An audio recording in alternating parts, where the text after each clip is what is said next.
to criticize a bit too much and heap criticism on those who don't like criticism.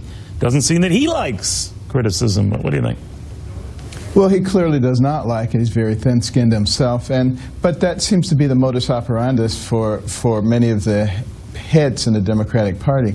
They accuse the other side of exactly what they're doing, and they keep repeating the lie. It's called the big lie theory. It was hatched by Hitler. You keep saying the same thing over and over. Doesn't matter whether there's any veracity to it, and pretty soon people begin to believe it, particularly people who don't do their own research, who don't do their own thinking. But unfortunately for him, it's not going to work this time, because the American people are smarter than the media and the political elites think that they are. And they will analyze this for themselves, and they will recognize what is about to be lost in this country, and they're not going to fall for it. You know, with the exception of powerful surrogates like yourself, Dr. Carson, and some others in the party who are trying to help Mr. Trump, the New York Times and others bemoan the fact that he's in isolation, that is Mr. Trump can't rely on the Beyoncés and the Hollywood elites to carry the day for him. But it would seem that is helping it, not hurting him. But I recoil at generally anyone in Hollywood doing anything politically on the right or the left. But what is your impression of that the media tends to see this through the prism of, you know, what Hollywood star or starlet is backing him? Yeah, well, you know, they clearly have lost focus on the issues and the things that are important.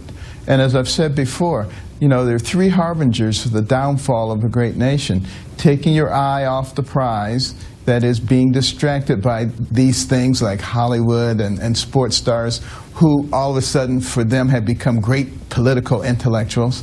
The loss of fiscal responsibility, which we are manifesting in spades, and the acceptance of corruption at the highest levels of government. When you do that, your days are numbered. And I believe that this is our opportunity right now to stop it. And I do believe it will be stopped. You know, I've been all over the country in the last week or two talking to numerous Americans, and I see a wisdom there and a common sense that is not being manifested by a lot of our leaders, and certainly not by the media.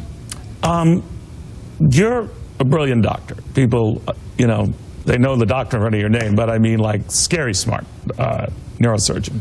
And I have a feeling, let's say there's a surprise doctor on Tuesday, and much of the media world is stunned at the outcome. Donald Trump wins in a historic upset. Let's say that happens.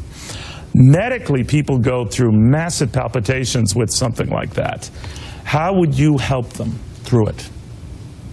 Well, I think the first thing is really just sit down and talk to the people and help them realize that we, the American people, are not each other's enemies. And we've allowed ourselves to be manipulated into thinking that we're enemies based on gender and race and income and age and religion and all this.